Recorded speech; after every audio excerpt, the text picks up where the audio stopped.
guess I've been humming that damn song for what seems like months now.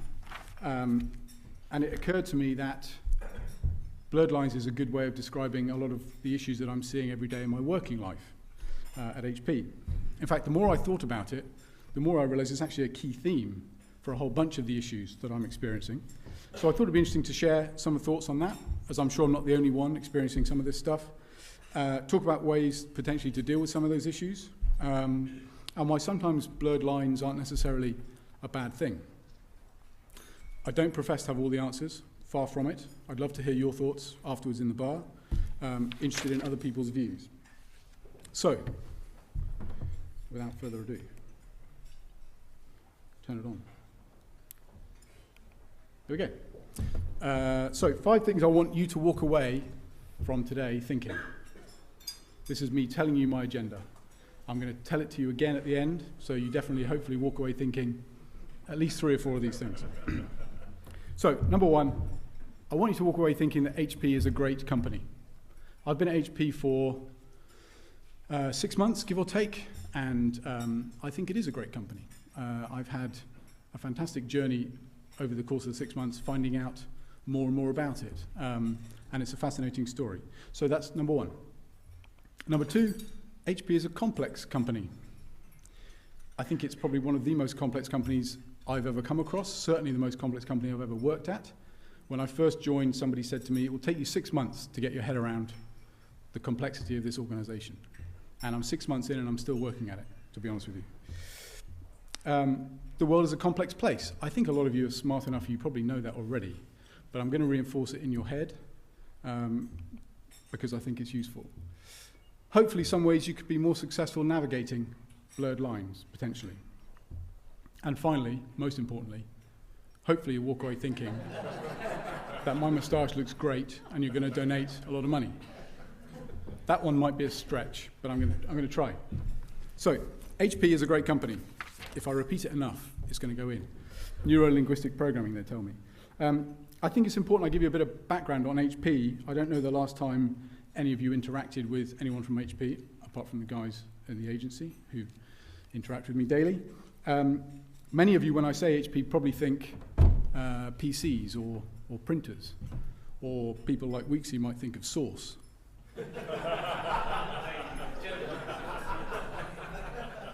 I think that says more about you if you think that, but let's not go there. But I feel it's important because that I give you a sense of our company and how the size of the company, the structure of the company, and the culture of the company almost means that we have blurred lines built in, and why that's not necessarily a bad thing. So, a little bit did you know? I was going to do this as a quiz. I don't know. How vocal are you feeling? Does anybody know what... OMG, M2M, keep quiet.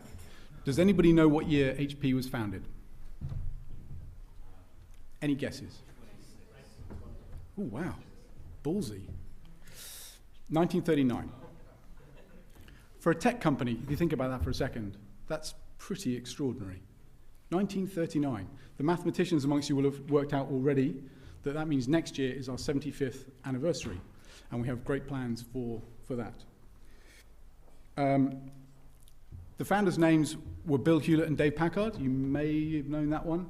HP people refer to Bill and Dave like they're old family friends, and with good reason. They were a very likable pair. They were old college buddies from Stanford, and they used to tinker around in Bill's garage in Palo Alto, which I've been lucky enough to visit. Amazing place. They keep it as a sort of museum. Bill and Dave are widely regarded as the founding fathers of Silicon Valley. All the great and good of Silicon Valley have done their stint at HP over the course of the years. The first product they made was an audio oscillator, and they called it the HP 200A. And they called it that because they thought if they called it that, people would think they'd done one before. They really were tinkerers, basically, in a garage. It's an amazing story. And they sold that. That was the first product they sold to Disney, and Disney used it on the film Fantasia. Another interesting story about that time, they flipped a coin to decide whose name would go first on the company name and letterhead. And Dave won the toss, and he decided to put Bill's name first, which is, I think, a really good indication of the way they were together as a team. They were very self-effacing and very modest. If HP was a country and its revenue was GDP, it would be the 57th largest company in the world. That's pretty big. $120 billion revenue in the last fiscal year, which would place us 57th, just in between Iraq and Vietnam on the UN list, which is a bit of an unfortunate place for an American company. That's just, stuff happens. We ship over 1 million printers every week. I think that number's quite staggering. That works out as about 120 PCs and just over 100 printers every 60 seconds. So the volume is quite astonishing. We invested $52 million in social projects in 2011. You may think, why am I telling you that? It's just a random big number. I happen to think it's a very big number. The reason I'm telling you that is because it speaks to the way that we are as a company. So Bill and Dave were extremely philanthropic. They believed in giving back to the community long before corporate social responsibility became fashionable and long before that term was even invented. So it goes to the very core of the way that we like to do business. And we are continually recognized for it by people like Newsweek, Fortune, and Greenpeace. So it's extremely important to the company. We have over 300,000 employees. That number took me a number of weeks to get my head around. Before I started working at HP, a big company for me was someone like a Unilever or a Procter & Gamble. Those are big companies in my head. Unilever has about 170,000 employees, and Procter & Gamble has about 121,000 employees.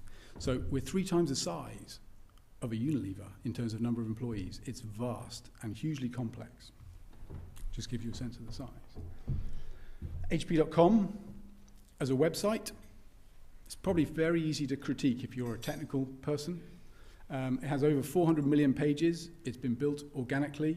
There's a huge project underway right now to try and modernize it and make it a bit more 21st century friendly. But it's an enormous website. It gets 123 million visits a month, 80 million unique users a month. It's big, big numbers. So, if you remember back to my agenda, HP is a great company. Hoping I'm giving you a sense of that. Number 2, HP is a complex company. I've started that already. So this is a quick snapshot of our media deployment currently, and it's one of the reasons why the COE, the Center of Excellence, which is the team I'm part of, was set up to try and manage some of this complexity and improve the way that HP plans and buys its media. So some statistics to give you a bit of context. 85% of our media is spent in the top 16 markets in the world, which leaves 15% spent across the remaining 49 markets. A huge long tail, which is a problem which is on Meg Whitman's agenda, our CEO. Fragmented media buying. In the past 6 months, 250 different people have purchased traditional media, 350 different people have purchased digital media across HP. We have fragmented agency engagement, multiple uncoordinated contacts from HP to OMG, who will lay testament to that, I'm sure, which is hugely inefficient. We have under-leveraged buying scale. I was staggered to learn when I joined that we'd never bought HP had never taken part in the US upfronts in their history when I started. And in the last few TV campaigns that I asked to look at when I joined in the UK, we'd not bought any of them on or before AB deadline, which was staggering to me that a company of our size and scale could be that inefficient. We have media in silos, so traditional and digital media are planned and bought in silos. There is a lack of central accountability. There's no end-to-end measurement. I could go on. Broadly speaking, it's very complex, it's very fragmented, and it's very hard to get your head around. There's a huge social program underway at the moment at HP to try and make sense of our over 1,700 different social channels, made up of over 700 Twitter accounts, over 200 YouTube channels, 350 plus Facebook accounts. You get the idea. So the Center of Excellence was set up about a year ago, and our charter is to drive accountable impact for all paid media investments globally. And we do that in three main pillars, as you can see: strategy, efficiency, and measurement. Strategy is about trying to help us drive connected strategies and strong media partnerships. It's about doing the right thing. Efficiency, for media people, you know exactly what that means: optimizing and fully leveraging our media investments, doing things the right way. And finally, measurement, better visibility and accountability end to end, so measuring what we do. From a strategy perspective, we've been fairly instrumental and had good early success with internal stakeholders and external agency partners developing our latest campaign for the next generation of personal computing solutions. We've also refocused efforts to use media partnerships as a strategic way to help us connect with the right audiences in the right way. So we have deals with people like Universal Music, there's a huge deal with Twitter, Axel Springer Group in Germany, Le Figaro in France, and so on. From an efficiency standpoint, we managed to persuade the company to take part in the US upfronts for the first time this year, saving over 40% in terms of our media TV rates in the US in one deal. And from a measurement perspective, we are working with our sister COEs on a massive audit right now to re-examine what we measure, why we measure it, how we measure it, so that when we do, we can provide useful data, actionable insights, which impact positively on the business. Other areas where we encounter blurred lines would include agencies. So we had at least 3 agencies around the world purchasing paid search for us, and we're currently in the process of trying to rationalize that number. The social footprint project I mentioned already. And then the final thing is right-hand, left-hand stuff. So as a center of excellence, we are in the privileged position where we have a pan-HP, as we call it, remit. So we are unique in our ability to see all the elements of HP and what they're doing. And we're using that very effectively to try and join a lot of the dots, which the business is very appreciative of. So that's HP. Point number 3, the world is a complex place. Again, hopefully you've worked that out already. From a digital perspective, technology is now enabling consumers to be connected across multiple devices and platforms and across paid, owned, and earned, often at the same time. The path to purchase, whether you think about it in terms of a funnel or a circle, is increasingly convoluted, and consumers discover, explore, and engage in non-linear ways, which are very hard to follow and measure. Data or big data, in theory, allows us to measure almost everything and in real time. But in reality, ownership of that data is fragmented across media vendors, agencies, technology partners, and indeed within our own organization. So actually bringing it together and analyzing it in a way that provides genuine, actionable insights is hard. Devices, platforms, operating systems, paid, owned, earned, consumers don't think in these silos, but our business is structured that way. In order to provide a seamless experience, we have to therefore think like consumers think, and that means collaboration across the organization. Sales and marketing. Quick show of hands. Who's in sales? Raise your hand. A lot of people in sales. Wow, okay. The people that didn't raise their hand, any reason why not? For me, we're all in sales. Everybody's in sales, regardless of what's on your business card or in your job title. And we're all in marketing. The best salespeople I've ever met knew intrinsically that marketing was a key part of their job. And vice versa. Everyone in the organization exists, in my view, to help the person making the sale. The person with their name on the sales docket and their bonus, credibility, pride, and job on the line. Understand your role in that sales process. Beware losing focus as you move up the ladder. The further you get away from the actual sale, where the dollars change hands, the clearer and more focused you have to be, in my view, on your role and how you add value to that process. You may provide a back office function like finance, or move to a role above country, or get promoted within country to a position where you think you're above all of that dirty sales stuff. It can be client side, agency side, media vendor side, it doesn't matter. The same thing applies. If you're the person making the sale and your name is on that docket, don't underestimate the power that you have. With great responsibility comes great power. Put your boss, your senior management to work for you. Meg tells a story about this. There was a mid-level salesperson in the States for HP who lost a multi-million-dollar deal to IBM, I think it was. And she tells a story to indicate the way that she wants everybody to operate within HP. She reached out to this guy directly and asked him why he hadn't escalated it to her. There was a small thing that if we'd have fixed it, it would have made the difference between winning and losing the account.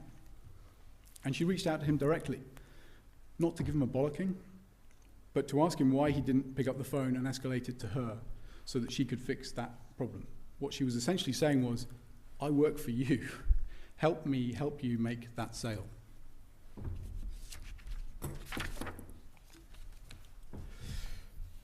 Moving on. Global, regional, local. The International Advertising Association, I'm sure this is a recurring theme, but it's an important one. This is a chart which we were discussing the other day, and we had a good laugh, the media COE. There are 4 main ways that you can manage media or marketing in a global organization, which you can see up there. You're either very top-down, global to local, or you have global and local and minimal regional, or you have a regional, strong regional element, which is the 3rd one, or you just let the locals get on with it, which is the 4th one. And we had a laugh because one of our team said, that's interesting. I think we operate all 4. The one on the left is North America. The one next to it is Latin America. The 3rd one is EMEA. And the 4th one is Asia Pacific. Many a true word said in jest. But there's we have an interesting example which we've just done recently, which I think speaks to this confusing process. There was a campaign we did for our workstations. So our workstations are fairly high-end computing products used in specialist verticals. It's a good example. It was global budget. It was funded by the business unit at a global level. The campaign was managed by a lovely Italian gentleman named Cesare out of our EMEA office. And it was executed locally as a pilot in the UK. So it talks very clearly to that global, regional, local. And it called for an enormous amount of collaboration internally across all those levels. And also, once it landed in region and in market, across all of our agency partners. And it was a hugely successful venture which we're looking to repeat in other markets around Europe later this year, or early next year. Agencies. My feeling is that the Publicis-Omnicom merger is only the start. Agency proliferation and consolidation is contributing to decreasing margins, and inevitably the agencies will seek alternative revenue streams, some of them legitimate, some of them less so. Agency deals like the Google upfront that Publicis did just this week, DSPs, the agency as a media vendor, this is almost the ultimate blurred line for me, and is a worrying development for clients seeking a clear, objective piece of advice and counsel.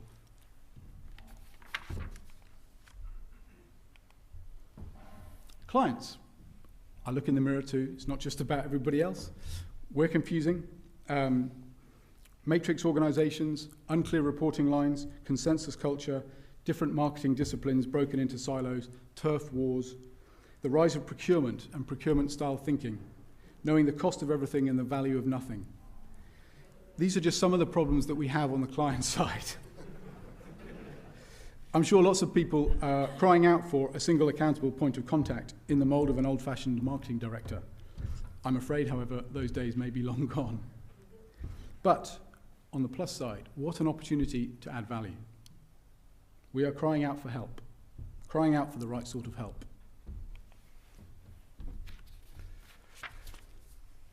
Partners.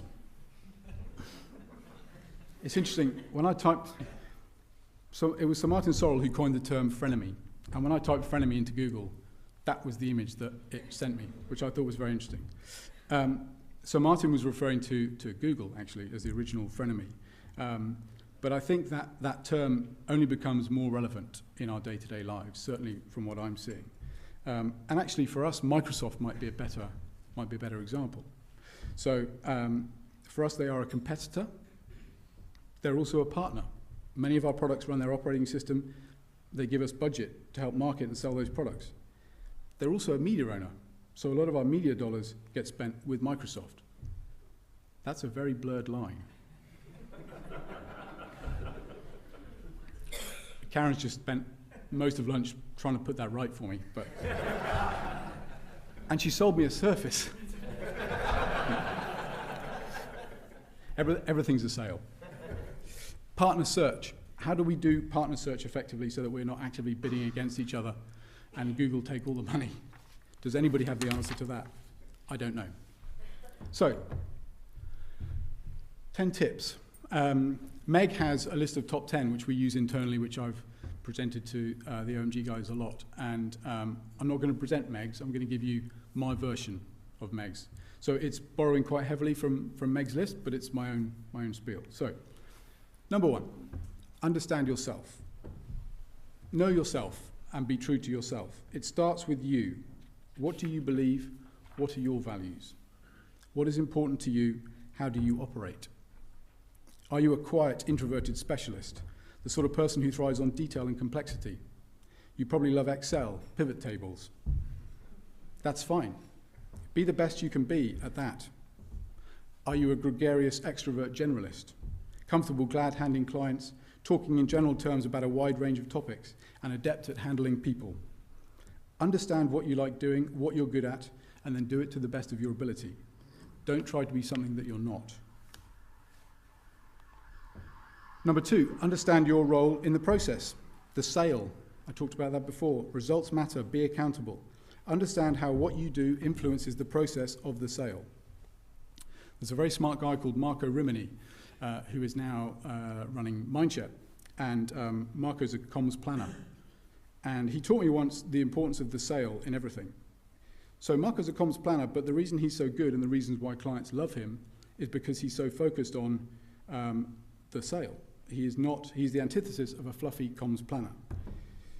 His prototypical consumer journey was called Seek, Involve, Act, Share, where act is the act of sale. And everything he did and everything he spoke about concentrated on that element of the process. And clients loved him for it, and they still do. It doesn't matter if you're a media owner, agency, or client, the same question applies. I say this to my agency all the time: nobody buys a printer from me, or a laptop. So I need to understand very clearly where I bring value to the business. Think about your role. Do you understand how you bring value to your business? What about your client's business? Once you understand that, understand also that your client isn't your client. Your client is your client's client. Selling to your client is only the first part. You have to help him sell it to his client. So, a media owner sells an idea to an agency. Good job. But the job isn't even half done. To really get it sold in, he has to help the agency sell it to their client. The agency in turn needs to sell it to the client, but to do that effectively, they have to help him sell it internally to his clients, because even clients have their own internal clients. It's like a Russian doll. B2B marketers have known this for ages, consultants too. That's why McKinsey never used their own PowerPoint template. They always use the client's template, because they know the client is going to use their work and pass it off as their own anyway. McKinsey don't care. They're getting paid. Their success is the client's success. They just shortcut the process. It's very smart. Number 3, this is stolen directly from Meg. Run to the fire. Be the author of your own destiny. Don't expect the cavalry to sweep in and save you. Use your organization to the best of your ability. Put your senior management to work for you. Escalate to get things done. I've told you the story about Meg reaching out to the sales guy and asking him why he didn't escalate to get things done. Flip your organization chart. Take responsibility for making changes, fixing what isn't working, and focusing on what is. Feel empowered, take action, and ask for permission later. Number 4, I think of this a lot when I think of the agencies. Know when to lead and when to follow. It's really at the crux of blurred lines in the world we live in. And it's about collaboration, which is crucial. Nobody has all the answers, but at the same time, it's crucial that somebody at some point leads and is in charge.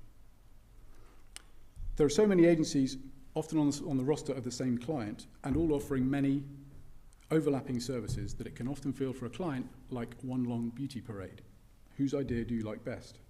Successful people in successful agencies will know instinctively when to push and when to pull back, when to challenge things, and when to JFDI, as we used to say at Nokia quite a lot. Number 5, have integrity. There's a quote that integrity is the right thing to do even when no one is watching. And I think that's very true. And is the essence of everything successful. Always ask yourself, what is the right thing to do? Number 6, listen first, then talk. I believe this very strongly. You've got 2 ears and 1 mouth. Use them in those proportions. There are plenty of courses you can go on to learn about active listening, suspending your agenda, and all that good stuff, but it really is powerful. It's amazing what you can learn if you just keep quiet, embrace the silence, and listen to what people are going to say. Number 7, OMG are tired of hearing me say this, add value or leave. It's something of a personal mantra, and it works at a macro and a micro level. It's very easy to go through life, through your working day, just going through the motions. You're supposed to be in a meeting, but you've heard it all before, so you're actually checking your email. You're supposed to be finishing a presentation, but you're actually doing your timesheets or looking at Facebook. You're bored doing the same job you've done for years. Don't do that. Push yourself. Try and learn something new every day. If you're in a meeting and you're not adding value to the meeting, and you're not learning anything in return, excuse yourself and go and do something more useful instead. If you're bored in your job, ask your boss for a new job, or leave and find one yourself. The world needs smart people like you. Have a point of view. Be curious, ask questions, use your brain. If you're a media person, it's okay to have a point of view on the creative, as long as you do it respectfully. And don't tell the creative agency I said that. Use facts to back up your point of view wherever possible. Number 9, have courage. Share your point of view now that you've got one. Speak out, although keep number 6 in mind, obviously. Take risks. Fail, but always learn. Fall, but always get up. And finally, have fun. We're not curing cancer. We're not bankers, thank God. If you have some fun, you'll be fun to be around, and everybody loves that. So, 5 things I want you to walk away thinking. You're going to let me know how I've done. HP is a great company, number 1. Number 2, HP is a complex company. Number 3, the world is a complex place. Number 4, hopefully I've given you something to think about in your daily life in ways you can be more successful navigating blurred lines. And number 5, not forgetting number 5, my moustache is really very cool. Forget it. Donate anyway. Thank you very much.